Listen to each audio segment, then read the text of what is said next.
Good morning, Radiant. Class 12 students. Today we are going to discuss topic settlement of retiring partners loan account. Actually, this topic was your last topic, and there were you studied about the how will you settle the retiring partners loan account. Today we are also going to discuss retiring partners loan account. तो उसको settle करना हमें, पर एक question और करके देखते हैं, क्योंकि पिछला जो क्वेश्चन जो लास्ट क्वेश्चन आपने किया उससे और बेस्ड एप्लीकेशन पे जो है एप्लीकेशन बेस्ड पे ये क्वेश्चन है, तो काफ़ी इंपॉर्टेंट है और काफ़ी बारीकी से समझिएगा, अदरवाइज जो है क्वेश्चन आपके रॉन्ग हो जाएंगे, क्योंकि आप थोड़ा सा भी जो है ध्यान नहीं देंगे। इंपॉर्टेंट क्वेश्चन है, देखिए क्वेश्चन नंबर 49। तो क्वेश्चन मैं आपकी स्क्रीन पर कर देता हूँ, देखिए ध्यान से। Following is the balance sheet of GKW. There are three partners GKW as at 31st March 2015 whose share profit in the ratio 3:2:1. Okay, तो 3:1 में ये शेयर कर रहे हैं। Their balance sheet liabilities and assets are given. You can see there are capital of GKW are given, sundry creditor bills, paper and general reserve. Asset side में goodwill given है, तो goodwill ध्यान रखिएगा, अगर goodwill asset side में होती है तो पार्टनर्स कैपिटल अकाउंट का डेबिट साइड में बढ़ जाता है, वो भी ध्यान रखेंगे आप। Stock, sundry debtor, land and building, plant and machinery, motor vehicle. On 1st April 2015, G retired and the following arrangement were agreed upon. तो कुछ कौन रिटायर होने जा रहा है, तीनों पार्टनर में से G रिटायर होने जा रहा है, तो G के टाइम पे क्या हो जाएगा, goodwill of the firm is valued at 15,000। उसमें पूरे फर्म की गुडविल क्या थी, 15,000 रुपये थी। And the assets and liability are to be valued as under. तो स्टॉक कितने का है, 10,000 का भी किया गया। अंदर अगर देखो स्टॉक कितने का है, 12,500। It's mean this is decrease in stock, that's why record in the debit side of the revaluation to stock 2500 रुपये।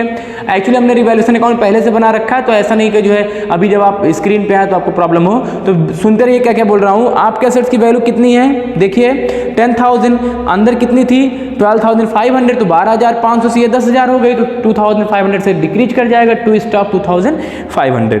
नेक्स्ट है सन्ड्री डेटर जो है 11,500 का है। अभी डेटर अंदर कितने का है, 12,000 का, तो 12,000 से हो गया 11,500, तो ये भी डेटर भी जाएगा to side, decrease in assets to debtor.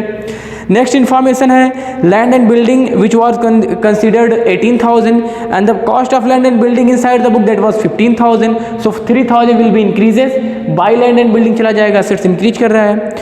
Plant and machine 16,500, जबकि प्लांट एंड मशीन अंदर कितने की 18,000, तो 18,000 से 16,500 आ गया, मतलब 1,500 रुपये घट गया, किस साइड जाएगा, टू साइड जाएगा, to plant and machinery. Decrease assets होता है तो टू प्लांट एंड मशीनरी 1,500 रुपये। इसके बाद आगे पढ़ते हैं, तो सन्ड्री क्रेडिटर 9,200 का है, जबकि आपने अंदर देखा तो सन्ड्री क्रेडिटर कितने का, 10,000 का, तो 10,000 से 9,200 हो गया, मतलब 800 क्या कर गया, डिक्रीज कर गया। अब स्टूडेंट को बहुत अच्छे से पता है कि अगर हमारा लाइबिलिटीज डिक्रीज करता है तो वो भी हमारा प्रॉफिट होता है, और कहाँ रिकॉर्ड किया जाता है, रिवैल्यूएशन अकाउंट के credit side by creditor 800। Next information liabilities for workman compensation reserve is 500। तो वर्कमैन कंपनसेशन के लिए क्लेम आया 500 का, but there are no any reserve, that's why it is unrecorded liability, now it will be recorded. आपने देखा liability side में कोई reserve तो है नहीं, तो रिवैल्यूएशन अकाउंट के टू साइड में जो है टू वर्कमैन कंपनसेशन रिजर्व को जो है to provision for workman compensation reserve के नाम से लिख देंगे 500 रुपये। इसके बाद आप रिवैल्यूएशन अकाउंट को टोटलाइज कर दीजिएगा, जब आप करेंगे जो है तो इसमें लॉस आएगा 1200 का, तो अभी चलिए देखते हैं। इसके बाद है the entire next information, the entire of the firms, the entire capital of the firm newly constituted B fix 35,000। तो 35,000 रुपये नए फर्म का कैपिटल होना चाहिए। कौन कौन बचेगा, के और डब्ल्यू बचेंगे, चूंकि जी रिटायर हो रहा है तो KW will be remaining partner and their capital must be 35,000 in the ratio 4:3। यहाँ पे कुछ स्टूडेंट की प्रॉब्लम क्या है कि वो इस 4:3 को न्यू रेशियो समझ लेंगे, जबकि ये न्यू रेशियो नहीं है। ये 4:3 क्या है, that is only adjustment of capital, कि their capital should be in the form of 4:3, your capital ratio not equal to the new ratio, so that's why there is no information about the new ratio. ये 4:3 that is only for the adjustment of capital. And fifth information 13,150 रुपये were paid to the G, the balance due to him was to be paid in a 3 equal instalment. तो 13,150 रुपये G को pay करना है, and rest of the amount will be transfer to his loan account and that loan will be paid in 3 equal instalment. 3 जो है समान किस्तों में जो है देना आपको, एंड विद 12% इंटरेस्ट रिस्पेक्टिवली, तो वो भी देना आपको। Give necessary ledger account the balance sheet and from balance sheet of the G's retirement and give G's loan account till the final paid payment. तो जब तक जी का पेमेंट नहीं हो जाएगा पूरा तब तक आपका लोन अकाउंट बनाना है। स्टूडेंट्स ये क्वेश्चन इतना इंपॉर्टेंट इसलिए है because here you can see the adjustment and as well as retiring partner settlement of loan account. आ जाओ स्क्रीन पे आ जाओ बेटा। ओके स्टूडेंट्स, तो आपने देख लिया कि क्वेश्चन आपको कैसे करना है, आपको ऑलरेडी बता दिया गया है। ये क्वेश्चन इंपॉर्टेंट इसलिए है क्योंकि इसमें आपको क्या क्या देखना है, रिवैल्यूएशन के साथ साथ एडजस्टमेंट ऑफ पार्टनर्स कैपिटल देना, settlement of partners loan account करना है एंड न्यू बैलेंस शीट भी बनानी है। तो चलिए फटाफट स्टार्ट करते हैं। रिवैल्यूएशन अकाउंट आपको ऑलरेडी बता दिया गया है। लैंड एंड बिल्डिंग 3000 से इंक्रीज किया था, क्रेडिटर 800 से डिक्रीज किया था। इस साइड देखें तो आपका स्टॉक 2500 से डिक्रीज था, डेटर 500 से डिक्रीज था, प्लांट एंड मशीन 1500 से डिक्रीज हुआ और एक अनरिकॉर्डेड क्लेम था 500 का, इसको आपने रिकॉर्ड किया एंड व्हेन यू समराइज किया आपने तो डेबिट आपका 5000, क्रेडिट आपका 3800 ही आया, तो 1200 का लॉस हो गया। आपको पता है when your debit is more than credit it will be treated loss and their profit sharing ratio, there are 3 partners G, K, W, their profit sharing ratio is to 3:2:1, तो 3/6, 2/6 एंड 1/6। ये तो उनका क्या था, ये आपका था ओल्ड रेशियो। कौन सा रेशियो, ओल्ड रेशियो। अब स्टूडेंट के दिमाग में आ रहा है जो सर 4:3 दिया है, सॉरी जो 4:3 दिया है तो 4:3 ये बेटा न्यू रेशियो नहीं, फिर से बोल रहा हूँ ये न्यू रेशियो नहीं है, न्यू रेशियो नहीं है, ठीक है। ये आपको सिर्फ क्या करना है, it will B use only for the adjustment of capital. तो रिवैल्यूएशन अकाउंट आपके सामने बन गया है, आपने पार्टनर्स कैपिटल अकाउंट का फॉर्मेट ऑलरेडी बना रखा है, तो G, K, W, G, K and W. So for the preparation of partners capital account you have a better understanding about the partners capital. First of all put the old balance रखिए फटाफट, कितना है given है, तो इनका old balance given है 22,000, 13,000 and 9,000। तो by balance सबको पता है कैसे करना है, by balance BD 22,000 for G and 13,000 for K and 9,000 for W। Revaluation account में प्रॉफिट हुआ था तो बाई साइड जाता है, यहाँ पे लॉस हुआ है तो सिर्फ लिखेंगे टू रिवैल्यूएशन अकाउंट। अगर आप चाहें तो अपनी सुविधा के लिए यहाँ पे लॉस दिखा सकते हैं कि ये लॉस का पैसा है कितना 600, 400 और 200, ठीक है स्टूडेंट्स। आगे ध्यान से अपने बैलेंस शीट में देखा था तो गुडविल भी था, रिजर्व था। अगर हम बैलेंस शीट के रिजर्व की बात करें तो बैलेंस शीट के लायबिलिटी साइड में जो रिजर्व है बेटा वो है 12,000 का, और आप 12,000 को बांट दीजिए बाई जनरल रिजर्व। किस रेशियो में जाएगा, 3:1। 12,000 है तो कितना हो जाएगा 6,000, 4,000 एंड 2,000। गुडविल देखिए, गुडविल बैलेंस शीट के अंदर 7,500 का है, इसको भी डिवाइड कर दीजिए, इस तरफ लिखेंगे टू गुडविल।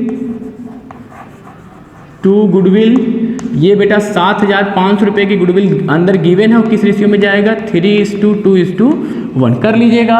इनका आ जाएगा 3,750 रुपये, इनका आपका आ जाएगा 2,500 रुपये और इनका आ जाएगा 12,500 रुपये, कर लीजिएगा, कोई दिक्कत नहीं, ठीक है।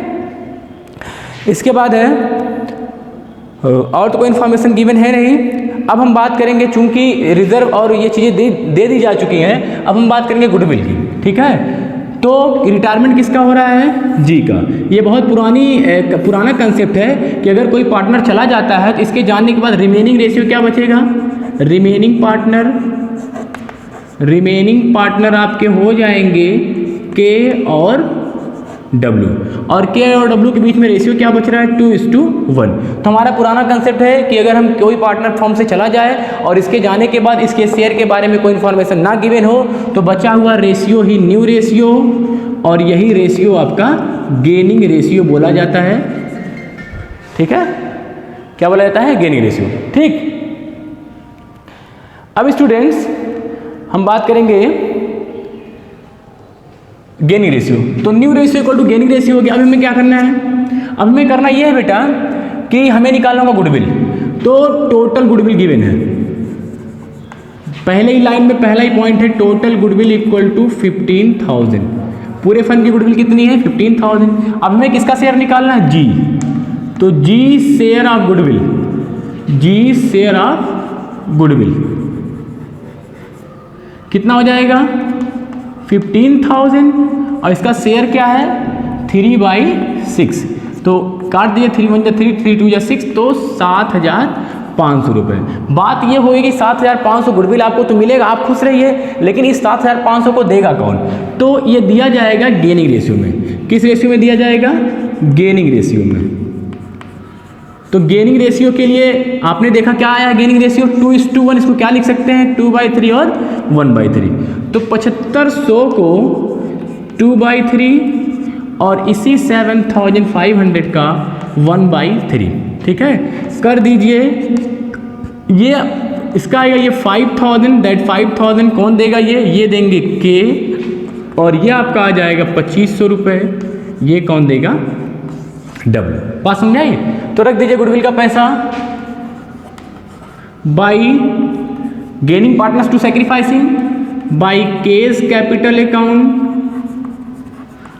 कितना 5,000 जी को देना है, बाई डब्ल्यूज कैपिटल अकाउंट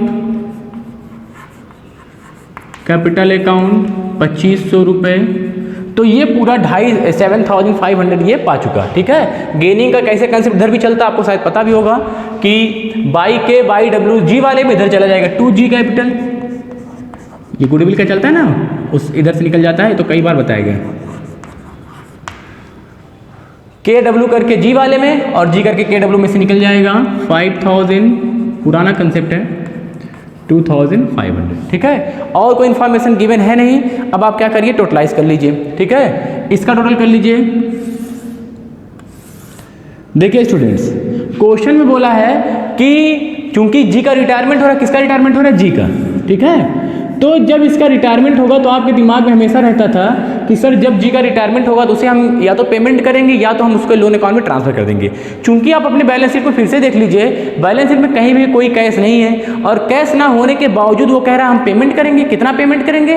13,150 रुपये। और वो पेमेंट तभी पॉसिबल है जब जो पुराने पार्टनर, जो रिमेनिंग पार्टनर, वो क्या लेकर के आए? पैसा लेकर के आए, ठीक है। और वो पैसा लेकर के आएंगे, बिल्कुल लेकर के आएंगे, लेकिन उसके लिए क्या करना पड़ेगा? आपको एडजस्टमेंट करना पड़ेगा। तो हम ये मान लेते हैं सर आगे चल करके एडजस्टमेंट करेंगे और वहीं उसका पेमेंट भी करेंगे। क्या जरूरत अभी सबका सीडी निकाले थे, टू बैलेंस सीडी, ठीक है। पहले ये टोटलाइज कर दीजिए, वैसे मैंने टोटल करके रखा है 35,500, 17,000 एंड 11,000, ठीक। ये माइनस कर दीजिएगा, यहाँ पे आ जाएगा 31,150 और ये आपका हो जाएगा 9,100 एंड 7,500। तो चूंकि आपका जो है कैलकुलेशन में टाइम ना बर्बाद हो, वैसे भी आप आजकल बहुत वीडियोस देख रहे हैं तो उब गए होंगे, तो इसलिए कैलकुलेशन ऑलरेडी डन है, ठीक है। आपको कोई प्रॉब्लम होती है, कोई सस्पेंस है, तो आप घर पे कैलकुलेशन करिए, उसके बाद कमेंट करिए, कोई दिक्कत हो तो सॉल्यूशन दिया जाएगा। तो ये आप सेम रख दीजिएगा, वही जो वहाँ रखा है। सीडी को बीडी बनाइए, चूंकि एडजस्टमेंट बाकी है, बाई बैलेंस बीडी कितना हो जाएगा? 31,150, 9,100 और 7,550। अब हम बात करें सबसे पहले जी की, चूंकि जी चिल्ला रहा है कि भी मेरा रिटायरमेंट हो अभी तक पैसा नहीं, तो पहले इसको पेमेंट करिए।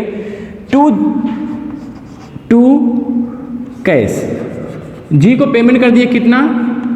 13,150 रुपये। अच्छा ये बताओ बेटा, अगर 31,150 में से 13,150 रुपये दे दोगे तो बचेगा कितना? सर बचेगा 18,000। और इस 18,000 के लिए बोल रहा है कि अगर 13,150 के बाद जो पैसा बचे उसको ट्रांसफर कर दीजिए उसके लोन अकाउंट में, तो क्या हो जाएगा? 2G's लोन अकाउंट, ठीक। 18,000 का लोन हो गया, इसी का भी इंस्टॉलमेंट बनेगा, इसी के लिए हमें अकाउंट भी बनाना है, तो टेंशन ना लीजिए। बाकी लोग की बात कर लीजिए क्वेश्चन के अकॉर्डिंग। अभी ये देखिए, ये अभी मैंने बताया आपको कि पेमेंट है नहीं, तो पेमेंट हुआ कैसे? ये पेमेंट कैसे हुआ जब कैश अवेलेबल नहीं है? तो कैश वो लेकर के आएंगे, देखो टोटल कैपिटल, या कह सकते हैं कि न्यू कैपिटल कितना होना चाहिए? 35,000 रुपये। और किस रेशियो में होना चाहिए? 4:3 में। किस रेशियो में होना चाहिए?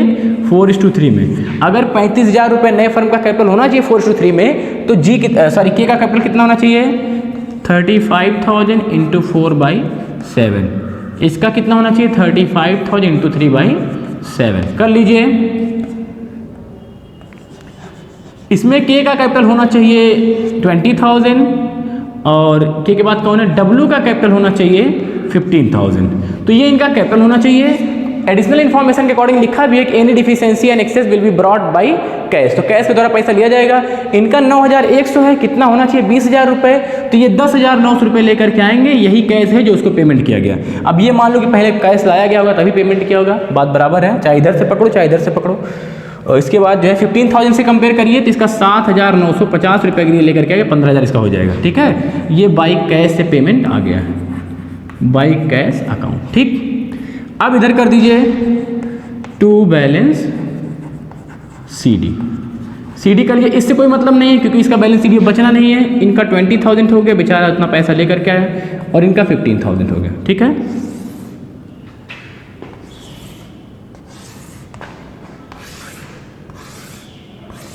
कर दीजिए टोटल। ये वही आपका 31,150, ये आपका हो जाएगा 20,000 और ये आपका हो जाएगा 15,000। सेम वही अमाउंट यहाँ रख दीजिएगा क्योंकि आपको पता है dual side both side must be equal, तो यही रख दीजिएगा बैलेंस वही वाला। ठीक है, ठीक, तो इतना पहले आप नोट कर लीजिए। ओके स्टूडेंट्स, तो आपका वो पूरा हो चुका, मतलब आपने पूरी कैपिटल बना लिया और रिवैल्यूएशन अकाउंट बना लिया। अब हम बात करेंगे बैलेंस शीट की। बैलेंस शीट की जो वैल्यूज जो चेंजिंग हुई थी उसको हमने ऐसे रख दिया। इतना तो आप एक्सपर्ट हो ही चुके हैं कि रिवैल्यूएशन नई बैलेंस शीट बनाने के लिए हमें क्या करना पड़ता है। नई बैलेंस शीट बनाने के लिए पुरानी बैलेंस शीट को ध्यान से देखते हैं, जो चेंजेस हुए, जो मेजर चेंजेस हुए हैं असेट्स एंड लायबिलिटीज। जैसे देखो स्टॉक आपका 10,000 पे आ गया था, डेटर आपका 11,500 कंसिडर किया गया था, लैंड एंड बिल्डिंग में भी कुछ चेंजिंग हुए थे। तो जो नई वैल्यू, जो फ्रेश वैल्यू है, that value which are given outside of the balance sheet, तो आपने उसको रख लिया। हमने वो कैश नहीं रखा है, कैश का कैलकुलेशन आपको बताना है। लोन रख दिया गया किसका, जी का। अब ये देखो, देख लो ध्यान से, ये बात हो रही थी किस दिन की, बात हो रही थी बेटा 31 मार्च 2015 की, सॉरी 1 अप्रैल 2015 की। तो 31 मार्च 2015 जिस दिन वो रिटायर हुआ, तो उस दिन जी का लोन अकाउंट बैलेंस शीट बनेगा, जी का लोन अकाउंट 18,000। ठीक, ये तो लायबिलिटी हो गई। बाकी दो लोगों का कैपिटल देखो, CD में आया है 20,000 15,000, और यही बोला भी गया था कि दोनों का कैपिटल कितना होना चाहिए 35,000 रुपये। क्रेडिटर 9,200 कंसिडर किया गया था, वो रख दिया गया। बिल्स पेबल में कोई चेंजिंग थी नहीं। वर्कमैन कंपनसेशन का क्लेम जो भी आया है उसको प्रोविजन के नाम से 500 वो भी रख दिया। अनरिकॉर्डेड लायबिलिटी अभी रिकॉर्ड की जाएगी। टोटलाइज करने के लिए सबसे पहले कैश पे रुकेंगे थोड़ा सा। कैश क्या है, कैश पहली बात तो बैलेंस शीट पुरानी बैलेंस शीट में है नहीं। नई बैलेंस शीट में होगा क्या कि सर दो लोग कैपिटल लेकर के आए हैं, 10,900 के दिया है, वो देखो वहाँ, और 7,950 ये इतना पैसा आपके पास आया है। नहीं समझ में आ रहा है, देखो यही तो आया बाई कैश। तो 10,900 7,950 ये पैसा आया है, माइनस इसमें से कर देंगे 13,150 जो दिया गया है। किसको दिया गया है, किसको दिया गया है, जी को। क्या दिख नहीं रहा आपको 13,150। इतना एडजस्टमेंट करने के बाद जो इनका कैश आएगा वो आपका हो जाएगा 5,700, और इसी के साथ आपकी लायबिलिटीज़ दोनों साइड इक्वल हो जाएगी। ठीक है, कर लीजिएगा, कोई दिक्कत की बात नहीं है। नहीं तो कैलकुलेशन करने में पूरा टाइम चला जाएगा। कंसेप्ट आपको बता रहा हूँ। ये आपको टोटलाइज हो जाएगा 66,700 से कर लीजिएगा 66,700। ठीक, अब हम बात करेंगे जी के लोन अकाउंट की। जी का लोन अकाउंट बनता कैसे। जिन लोगों ने पिछला वीडियोस देखा होगा उनके दिमाग में तुरंत आगा करना क्या है। जी के कैपिटल में 2 जीज लोन, तो जी के लोन में बाई जीज कैपिटल, बाई जीज कैपिटल कितना आया 18,000 का लोन आ गया। किस दिन आया 31 मार्च कह सकते हैं आप उसको, या 1 अप्रैल कह सकते हैं 2015। ठीक है, चूंकि आपको इस पे पेमेंट करना है, बिना क्या पेमेंट करना लगा करके, आपको इस पे पेमेंट करना है इंटरेस्ट लगा करके। कितना % इंटरेस्ट है, वो इंटरेस्ट है बेटा आपका 12%। कितना % इंटरेस्ट है 12%। तो 12% इंटरेस्ट के साथ जब आप पेमेंट करेंगे तो कितना है 18,000। ठीक है, 18,000 में 12% इंटरेस्ट कैलकुलेट करिए कितना आएगा। ओके स्टूडेंट्स, तो 1 अप्रैल 2015 का ये अमाउंट है लोन का। अब हम पहुंचेंगे 31 मार्च 2016। पहला पेमेंट इस दिन होगा, लेकिन 31 मार्च 2016 को पेमेंट करने के पहले सबसे पहले इस पर क्या लगेगा, बाई इंटरेस्ट ऑन लोन। कितना 18,000 में कितना %, 12%। कितना आ जाएगा 2,160 रुपये। ठीक, कर लीजिएगा, पेमेंट कर दीजिए 31 मार्च 2016 को 2 साइड से 2 कैश से पेमेंट हो जाएगा। कितना पेमेंट हो जाएगा तीन किस्त में, तीन किस्त कैसे बनेगी? अगर मैं कह दूं कि 18,000 है और 3 इक्वल इंस्टॉलमेंट, तो 3 से डिवाइड कर दीजिए, कितना आ जाएगा? 6,000, 6,000 की किस्त, तो इस साल 6,000 और प्लस 2160 रुपये ब्याज का, तो कितना हो जाएगा? 6,000 इंस्टॉलमेंट का, 2160 रुपये ब्याज का, टोटल हो जाएगा 8,160। ये पेमेंट हो गया full and final payment to balance CD। अभी 2 किस्त बचेगी 6,000 की, एक हो गया 20,160, 20,160 रुपये। ठीक, अभी ओपनिंग बैलेंस बनाइए 1 अप्रैल 2016 को बाई बैलेंस BD, कितना? 12,000। 2 ही किस्त तो बची है, अब इस पे ब्याज लगाइए बाई इंटरेस्ट ऑन लोन 31 मार्च 2017। अभी 12,000 पे 12%, तो 1440 रुपये पेमेंट करिए 31 मार्च 2007। 16 से 17 में आ गए, 2 लगाइए, 2 कैश, कितना? 6,000 किस्त का इंस्टॉलमेंट का प्लस 1,240 रुपये इंटरेस्ट का, 7,240। अभी बैलेंस कितना बचेगा? टू बैलेंस CD कितना जाएगा बेटा? सर एक ही किस्त बची हुई है, ठीक है, कर लीजिएगा इसको।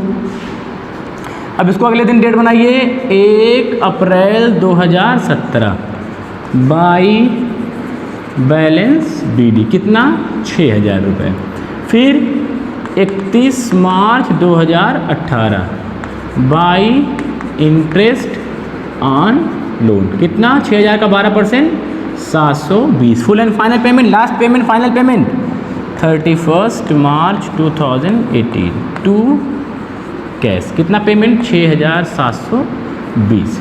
ठीक है, फुल एंड फाइनल पेमेंट हो चुका।